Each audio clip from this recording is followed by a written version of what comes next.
오늘은 작은 헌신이 소중하다라는 제목으로 하나님의 말씀을 살펴보겠습니다. 최근에 안시성이라는 영화를 집에서 다시 보게 됐습니다.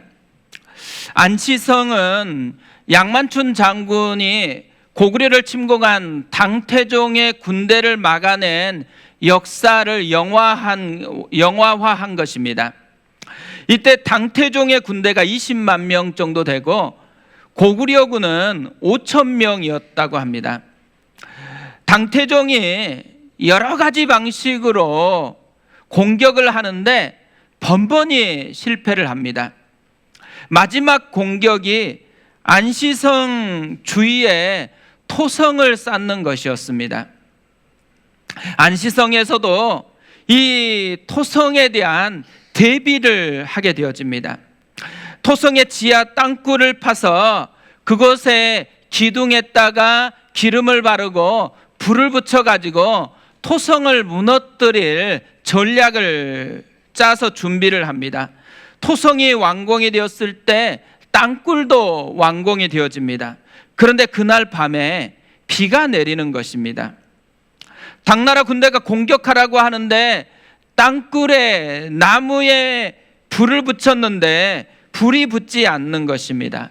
그러자 이 땅굴을 팠었던 무명의 고구려의 일꾼들이 땅굴 속으로 들어가서 도끼로 기둥을 무너뜨리면서 자신들을 희생합니다. 그날 이 영화를 보는데 이 장면이 유독 마음 깊이 파고드는 것입니다. 그러니까 하나님의 마음이 계속해서 이 장면에서 느껴지는 것입니다. 세상에서는 안시성 싸움하면 기억하는 것이 양만춘 장군일 뿐입니다. 승리하는데 양만춘 장군만 있었던 것은 아니죠. 자신을 희생했던 수많은 이름 없는 무명의 영웅들이 있었다라는 것입니다. 그런데 세상은 그들보다는 유명한 한 사람, 그 이름만 기억할 뿐이라는 거죠. 그런데 하나님 나라는 그와 같지 않다라는 것입니다. 하나님 나라는 수많은 무명의 용사들의 헌신으로 세워진다라는 것을 알려주는 것이었습니다. 역사가 아놀드 토인비는 바울이 타고 가는 배는 유럽의 역사를 바꾸는 배였다라고 합니다. 또 유럽 문명의 미래를 안고 갔던 배라는 유명한 말을 했습니다. 지금 우리가 사도행전 10장을 살펴보고 있는데요, 이 사도행전 10장은 유럽뿐 아니라 우리가 살아가고 있는 아시아, 아프리카, 온 세계의 역사를 바꾸었던 분수령이 되는 사건입니다. 땅끝으로 복음의 물줄기가 흐르도록 영적인 수문을 열어주었던 사건이기 때문입니다. 그런데 이 놀라운 역사의 현장에 두 종류의 사람이 등장을 합니다. 이름이 있는 사람과 이름이 없는 사람입니다. 유명인과 무명인입니다. 맨 먼저 등장했던 고넬료는 이름이 있습니다. 또 베드로도 이름이 있습니다. 반면에 고넬료가 보낸 사람이 있습니다. 7절 8절에서 이렇게 이들을 소개합니다. 마침 말하던 천사가 떠나매 고넬료가 집안 하인 둘과 부하 가운데 경건한 사람 하나를 불러 이 일을 다 이루고 요바로 보내니라. 하인 둘과 부하 한 명이었습니다. 이름이 없어요. 무명입니다. 그런데 놀랍게도 이 무명의 사람들이 고넬료와 베드로를 연결해 주고 있습니다. 이 무명의 사람들이 하나님의 위대한 역사가 이루어질 수 있는 결정적인 다리 역할을 하고 있다라는 것이죠. 저는 오늘 말씀을 묵상하는데 깊이 은혜가 되었던 부분이 오늘 이야기에 등장하는 이 세 사람의 모습이었습니다. 오늘 말씀을 보면 곳곳에 이들의 이야기가 나오면서 하나님의 이야기가 전개가 되어지고 있습니다. 9절에서도 이튿날 그들이 길을 가다가 그 성에 가까이 갔을 그때에 베드로의 이야기가 시작된다고 합니다. 17절에서는 베드로가 환상 때문에 의아해하고 있는 그때 마침 고넬료가 보낸 사람들이 문 밖에 서서 묻고 있다고 합니다. 성령님은 그들과 함께 가라고 하면서 내가 그들을 보냈다라고 이야기를 합니다. 단지 그들이 고넬료의 심부름꾼이 아니고 하나님의 심부름꾼이다라고 이야기를 하고 있는 것이죠. 우리가 오늘 이야기를요, 고넬료와 베드로의 이야기로 기억하기 쉬워요. 그런데 그게 아니라는 거예요. 고넬료와 베드로뿐만 아니라 이 세 사람의 헌신도 같은 무게로 하나님은 여기고 있다라고 이야기를 하고 있는 것입니다. 세상에서는 유명한 사람만 기억해요. 그런데 하나님은 작은 헌신 하나도 놓치지 않고 소중하게 여기신다라는 것이죠. 저는 이게 진짜 중요하다라고 생각합니다. 우리가 한 사람 한 사람의 헌신하는 모습을 보잖아요. 그러면 이들의 헌신이 얼마나 소중한 것인지를 하나님의 마음으로 우리도 알고 느껴야 한다라는 것이죠. 저는 오늘 말씀이 그런 의미에서 너무 중요하다고 여겨져서 다시 한번 이 본문을 살펴보려고 마음을 먹었습니다. 이 장면을 묵상하는데요, 당연히 그럴 수밖에 없지만 저는 우리 하늘꿈 교회가 계속 생각이 났습니다. 한 사람 한 사람의 헌신들이 모여가지고 우리 교회가 여기까지 세워졌기 때문인 거죠. 교회가 세워지는 헌신 중에서 가장 근본적이고 기본적인 헌신이 뭐냐면 예배자가 되는 것입니다.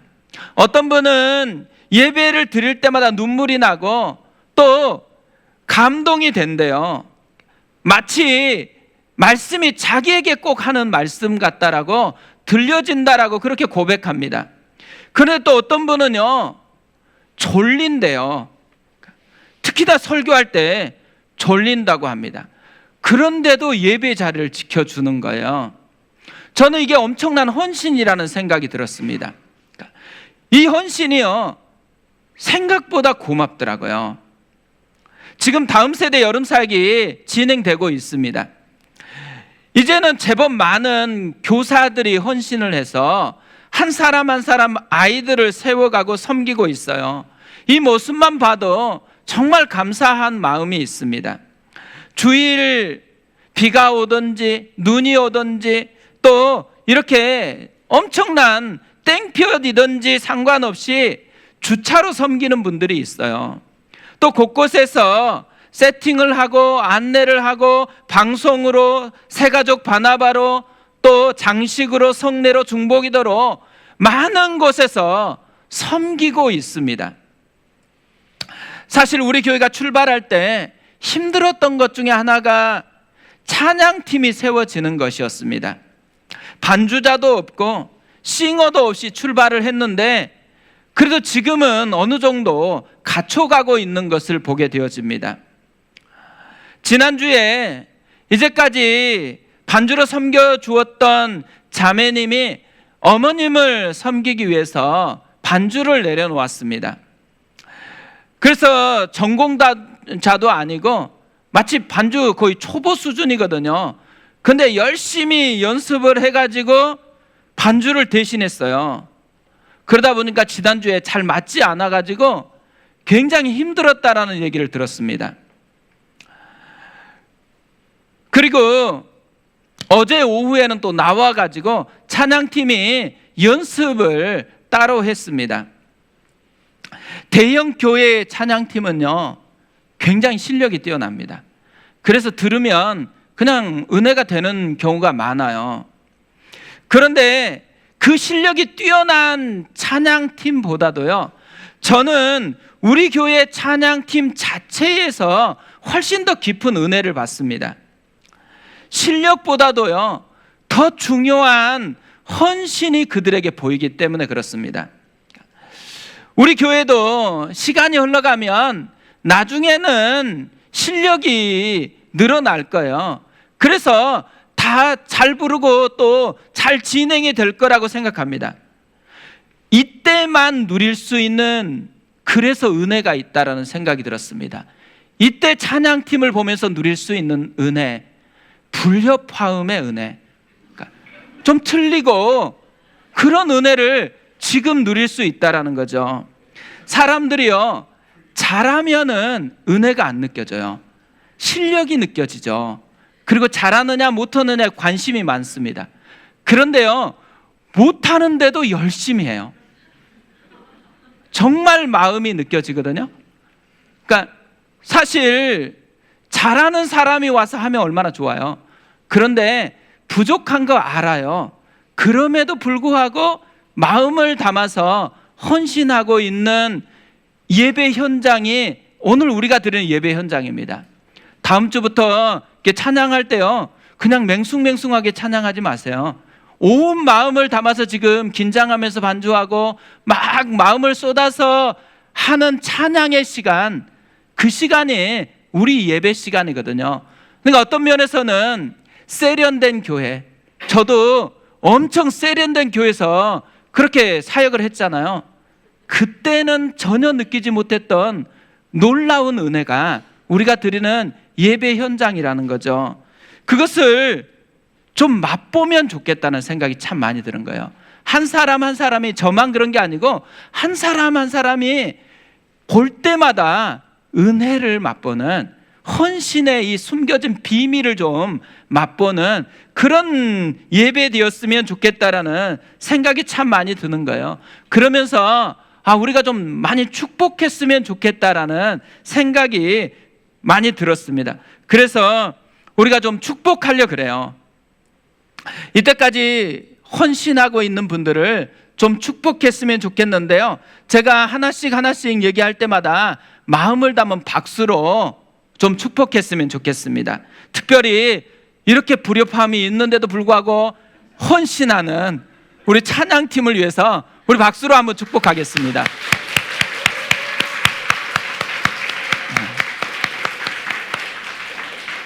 지난주에 다락방이 방학을 했습니다. 다락방 영혼을 섬겨주었던 우리 순장님들을 좀 축복했으면 좋겠습니다.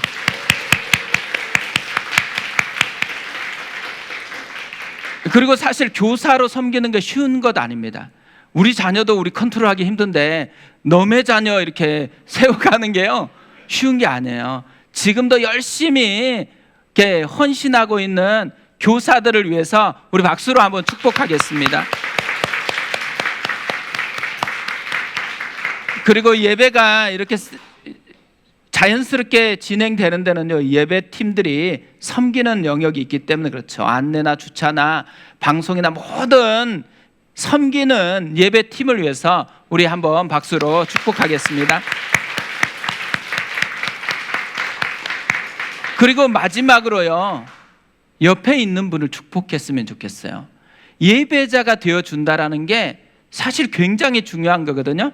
아마 드리니까, 앉아서 드리니까 잘 모를 거예요. 만약에 개척을 할 때 제가 제 아내와 제 가족들하고만 예배를 드렸다고 생각해 보세요. 제가 행복하게 설교를 하고 있었을까요? 힘들었을 것 같아요. 저는 그런 거 되게 힘들어합니다. 그래서 제가 개척하고서 제일 많이 들었던 말이 뭐였었냐면, 목사님 우리로 만족이 안 되세요? 그때마다 제가 했던 말이 뭐예요? 만족이 안 되는데요. 그리고 나서 고민을 하는 거예요. 몇 명 정도 모여야지 만족을 하지? 그래서 분당 우리 교회 정도 숫자 모여야지, 예배드리는 예배당의 숫자가 모여야지 만족을 할까? 그래도 만족이 안 될 것 같더라고요. 그럼 더 많은 숫자가 모이면 만족을 할까? 그때 하나님께서 선명하게 깨닫게 해준 거, 숫자가 많은 것 때문이 아니고 한 영혼을 만족할 수 있으면 만족할 수 있다라는 거예요. 근데 제가 헛된 바람이 불어가지고 자꾸 거기에 대한 목마름이 있다라는 거. 지금은 안 그럴까요? 지금도 마찬가지예요. 지금도 여전히 제 자신 속에서는 계속 그런 목마름이 있습니다. 그럼에도 불구하고요, 계속 끊임없이 깨닫는 것, 한 사람 한 사람이 예배자로 있다라는 게 얼마나 고마운 일인지 모릅니다. 근데 저만 그렇지 않아요. 옆에 있는 한 사람 한 사람이 있으니까 우리가 하나님 앞에 밝게 예배를 드릴 수 있는 거거든요.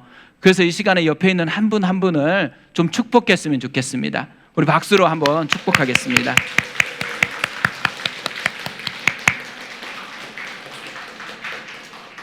이걸로 설교를 딱 끝마치면 딱 좋을 것 같습니다. 오늘 설교 제목을 작은 헌신이 소중하다 이렇게 정했거든요. 왜냐하면 세 사람을 보면서 느끼는 것이 작은 헌신이라는 생각이 들었기 때문에 그렇습니다. 종이거든요. 종은 주인이 시키는 일을 당연히 해야 됩니다. 이들이 지금 하고 있는 것은 위대한 일이 아니에요. 종이기 때문에 주인이 시킨 것을 당연하게 지금 하고 있는 것이에요. 그럼에도 불구하고, 당연한데도 불구하고 하나님은 이것이 헌신이다라고 여기고 있는 거잖아요. 근데 오늘 본문을 보면서 이들이 진짜 헌신이라고 그렇게 인정받을 수 있는 게 있더라고요. 그것도 두 가지나 있더라고요.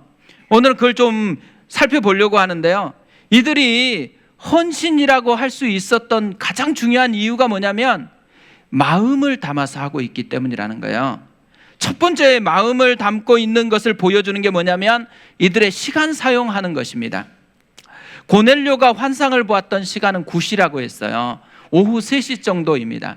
아마 퇴근을 안 한 시간이에요. 그래서 일을 마치고 퇴근을 해서 이 종들을 불러가지고 이 이야기를 하고 이렇게 보냈을 거라고 생각합니다. 그렇기 때문에 이른 시간에 출발한 게 아니라는 얘기예요. 그리고 가이사랴에서 요빠까지는 50km 정도 됩니다. 도보로 하면은 12시간 정도 소요가 되는 거리래요. 그리고 요빠라는 도시는 작은 도시가 아닙니다. 그러니까 우리가 동천동 왔다. 근데 동천동에 왔는데 누구 집이다? 금방 찾기 어렵거든요. 그러니까 무도장이 시몬의 집을 찾는데도 한참 시간이 소요됐을 거라고 생각해요. 이런 것들을 종합해 보는데 지금 베드로를 만난 시간이 몇 시냐? 이튿날 정오라고 이야기를 하는 거예요. 뭘 얘기를 해요? 먹는 시간 빼고 또 조금 쉬는 것 빼고는 잠도 줄여가면서 열심히 이들이 걸어서 왔다라는 것이죠. 그러니까 주인이 시키니까 할 수 없이 한 게 아니에요. 마음을 담아서 이들이 지금 열심히 이들의 마음을 표현했다라는 것이죠. 또 하나요, 이들이 했던 말을 보면은 진짜 헌신이고 마음을 담았다라는 것을 알게 됩니다. 22절에 이렇게 이야기합니다. 그들이 대답하되 백부장 고넬료는 의인이요 하나님을 경외하는 사람이라 유대 온 족속이 칭찬하더니 그가 거룩한 천사의 지시를 받아 당신을 그 집으로 청하여 말을 들으려 하느니라 한데, 베드로가 물었어요. 이렇게 대답을 했습니다. 그는 의인이고 하나님을 경외하는 사람이고 온 유대 족속이 칭송합니다. 분명히 베드로는 왜 왔는지를 물었어요. 그런데 이들은 온 이유를 설명하는 게 아니에요. 자기 주인 백부장 고넬료가 어떤 사람인지를 칭찬을 늘어놓고 있다라는 거죠. 왜 이렇게 칭찬할까요? 마음이 있는 거죠. 마음이 담겨 있는 것입니다.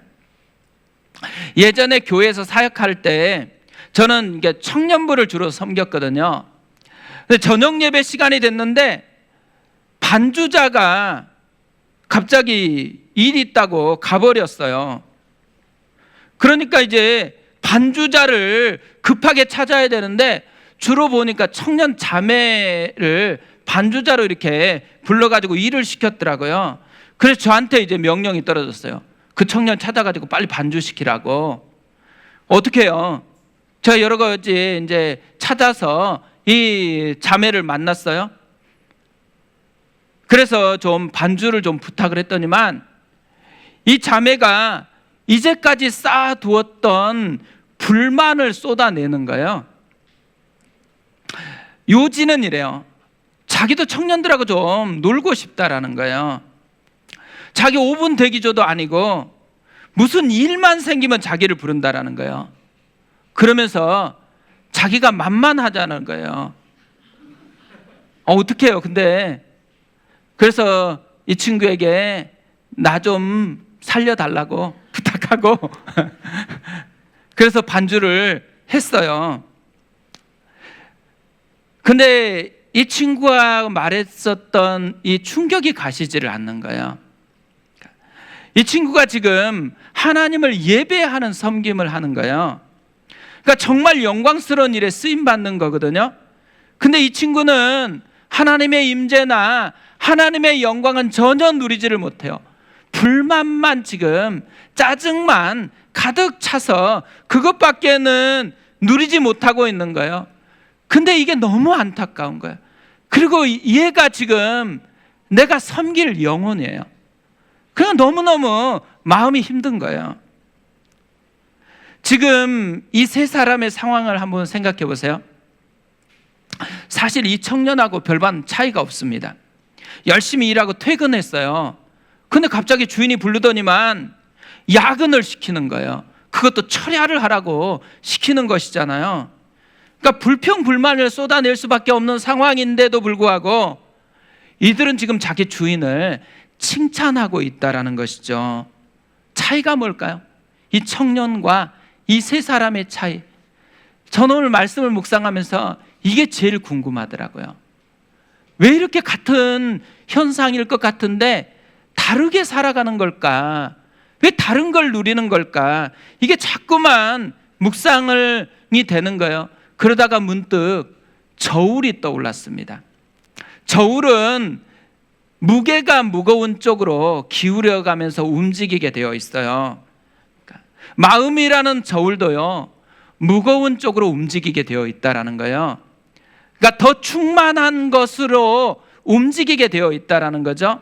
그런데 지금 이들이 다르게 반응하는 것은요, 그들의 마음에 충만한 것이 다르기 때문이라는 거예요. 이들에게는 불평보다는 사랑이라는 무게가 더 무거웠습니다. 이들의 마음에는 불평보다는 주인에 대한 존경의 마음이 더 충만했다라는 것이죠. 그래서 이렇게 칭찬을 늘어놓을 수 있는 모습이 되었다라는 거예요. 저는 오늘 말씀을 보고 이걸로 끝내는 줄 알았어요. 그러다가 문득 이 말씀을 더 자세히 보는데 또 다른 충만이 하나 보이는 거예요. 사람의 열심보다 더 놀라운 하나님의 열심이라는 충만이 오늘 말씀에 숨겨져 있더라고요. 분명히 예수님께서 성령이 임하면 예루살렘에서부터 온 유대와 사마리아와 땅끝까지 이르러서 복음이 전파되어야 된다라고 얘기를 했습니다. 그래서 예루살렘에서 복음의 전파가 시작이 됐어요. 온 유대와 사마리아 땅까지 복음이 전해졌습니다. 그리고 이제 마지막 관문인 땅끝이 남아 있는 거예요. 고넬료와 세 사람 베드로는 이 마지막 관문의 문을 여는 그런 사람으로 쓰임을 받았어요. 근데 놀랍게도요, 고넬료에게 이 마음이 처음에는 없었다라는 거예요. 그냥 땅끝에 문을 여는 이 사명에 대해서 1% 관심도 없습니다.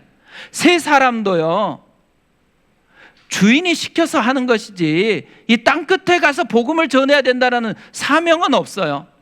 심지어 베드로조차도 땅끝으로 흘러가서 복음을 전해야 된다는 이 마음이 전혀 없어요.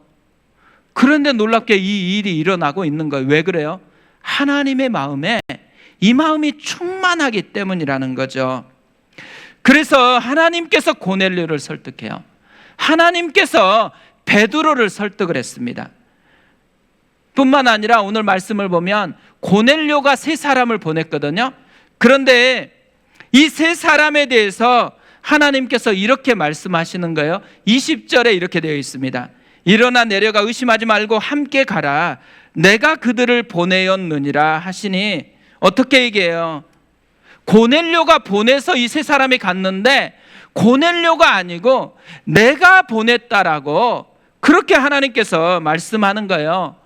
이 세 사람의 헌신의 밑바탕에는 하나님의 열심이 있었다라는 거죠. 이들의 헌신을 만들어내는 밑바탕에 하나님의 열심이 있었다라는 것을 알려주고 있는 것이죠. 헌신의 밑바탕에 들어가 보면 하나님의 열심이 있다라는 것, 이것을 우리에게 알려주는 것입니다. 그러니까 하나님의 은혜를 알 때 그렇기 때문에 헌신해요. 하나님의 열심을 알 때 우리가 헌신할 수 있는 사람이 되어진다라는 거죠. 저는 예전에 이렇게 종종 착각을 한 게 있었어요. 뭐냐면 제가 진짜 열심히 헌신한다라는 거예요. 아, 남보다 나 왜 이렇게 많이 헌신하지? 이런 생각 참 많이 했었거든요. 그런데 양파 까듯이요, 하나하나 까보고 나면 맨 중심에 남아있는 거 딱 하나밖에 없더라고요. 제가 왜 열심히 하냐면 하나님의 열심을 알기 때문에 그래요. 하나님의 은혜가 나한테 있다라는 걸 알기 때문에 그렇게 헌신할 수밖에 없는 그런 모습이었더라고요. 우리가 교회를 위해서 헌신할 때, 또 누군가를 위해서 헌신할 때 껍질을 까봐야 돼요. 그리고 그 속에 중심에 담겨 있는 게 뭔지를 발견하는 은혜가 있어야 한다라는 거죠. 지난주 수요일 밤에 장례 예배를 다녀왔습니다. 전에 의정부에서 섬겼던 교회에 사모님께서 갑자기 소천을 하셨습니다. 그래서 수요 예배로 장례 예배를 대신 드리고 있었습니다. 오랜만에 정말 그 예배당에 앉았어요. 그러면서 사람들 한 사람 한 사람을 보는데 갑자기 눈물이 핑 돌기 시작했습니다. 그 한 사람 한 사람 속에요, 사모님의 눈물의 흔적이 보이는 거예요. 사모님의 이 사랑의 흔적이 그분들 한 사람 한 사람에게서 보이기 시작하는 것입니다. 한 사람이 세워지는데, 한 교회라는 공동체가 세워지는데 수많은 눈물의 기도가 필요하고 수많은 헌신이, 사랑의 헌신이 필요한 거구나라는 생각이 들었어요. 그러면서 한 장면이 떠오르는 것입니다. 제가 부임했을 때 출근하면 특별히 할 일이 많지 않더라고요. 그래서 깜깜한 지하 예배당에 내려가서 점심 먹을 때까지 계속 기도를 했습니다. 근데 어느 날 기도하고 자리를 일어나려고 하는데 부스럭거리는 소리가 들리는 거예요. 누가 있는 거예요. 그래서 사무실에 올라가서 누가 부스럭거린다라고 얘기했더니만 교육자들이 너무 자연스럽게 얘기하는 거예요. 사모님께서 새벽 예배부터 시작해서 아침 금식하고 그리고 오전 시간을 내내 기도로 보내신다라는 거예요. 특별한 사역이 없으면 오전 내내 기도로 보내신대요. 그리고 또 문제가 생기면 하루 종일 기도로 보내신다라는 거예요. 제가 개척을 준비를 하면서요, 이 목사님과 사모님을 뵈러 갔거든요. 사모님께서 저에게 한마디 하셨어요. 목사님, 계속 기도하고 있습니다. 근데 문득 그날 이 말이 생각이 나는 거예요. 사모님께서 계속 나를 위해서 기도해 주고 있었던 거구나, 이 생각이 확 다가왔습니다. 그러면서요, 우리 교회가 세워지는 데는 눈에 보이는 성도들만의 헌신으로 세워진 게 아니었구나. 누군가 보이지 않는 가운데 계속 기도해 주었던, 또 사랑을 공급해 주었던 그분들의 헌신까지 이렇게 더해져 가지고 우리 교회가 지금 이렇게 세워진 거구나, 이게 느껴지는 거예요. 그러면서 너무 감사했어요. 그런데 또 두려워지는 거예요. 이렇게 많은 사람들의 귀한 마음과 헌신으로 교회가 세워지는데 하필 부족한 제가 여기 목회자로 있는 거예요. 그러니까 굉장히 부담감이 일어나고 또 조심스러워지는 그런 마음이 생기더라고요. 그러니까 그날 정말 사랑의 빚진 자가 됐구나 이 생각이 들었습니다. 그러면서 영적 바톤을 이어받았구나라는 생각이 들었어요. 그래서 그날 결심을 했습니다. 내가 좀 더 기도하는 양을 늘려야 되겠구나. 기도를 조금 더 깊이 많이 해야 되겠구나. 이 생각을 이렇게 결심을 하고 돌아왔거든요. 알지 못했던 누군가가 나를 위해서 헌신해 주고 있다는 것을 깨닫게 되면요, 감동이 되잖아요. 그러니까 우리 곁에 누군가가 나를 위해서 계속해서 기도해 주고 있고 누군가가 계속해서 사랑을 공급해 주고 있다는 것을 깨닫게 되어지면 굉장히 감동이 되어지는 거죠. 근데 오늘 본문이 그 얘기를 하고 있는 거예요. 고넬료나 베드로나 이 세 사람만 헌신하고 있는 줄 알았는데 이 뚜껑을 열고 보았더니만 하나님의 열심이 거기 있다라는 거예요. 하나님의 헌신이 전제되어 있다라는 것을 우리가 발견하게 되어지는 것이죠. 설교를 준비하는데 계속 생각났던 찬양이 있습니다. 우리가 자주 불렀던 충만이라는 찬양이에요. 이렇게 시작됩니다. 무명이어도 공허하지 않는 것은 예수 안에 난 만족함이라. 가난하여도 부족하지 않는 것은 예수 안에 오직 나는 부요함이라. 고난 중에도 견뎌낼 수 있는 것은 주의 계획 믿기 때문이라. 실패하여도 일어설 수 있는 것은 예수 안에 오직 나는 승리함이라.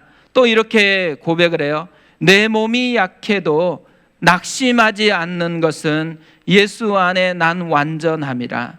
화려한 세상 부럽지 않는 것은 난 예수로 충만함이라. 왜 분명히 이렇게 힘든 상황에 있는데도 노래가 다르잖아요. 왜 그러겠어요? 이유는 하나입니다. 그들 속에 있는 충만한 것이 다르기 때문이라는 거예요. 난 예수로 충만하기 때문이라는 거죠. 충만한 것이 달라지면 누리는 것이 달라진다라는 거죠. 세상과 우리 그리스도인은 누리는 것이 다른 사람들입니다. 세상에서는 무명하면 공허해요. 그런데 우리는 공허하지 않대요. 왜냐하면 더 충만한 것이 이미 우리에게 존재하기 때문에 그런 거죠. 세상에서는 가난하면 불편해요. 그런데 우리는 부족하지도 않대요. 왜냐하면 그것들을 뛰어넘을 수 있는 충만한 것이 있기 때문에 그렇죠. 세상에서는 몸이 약하면요, 힘들고 낙심됩니다. 그런데 우리는 낙심하지 않는데요. 왜냐하면 우리 안에는 이미 그것을 뛰어넘을 수 있는 충만한 것이 거하고 있기 때문이라는 거죠.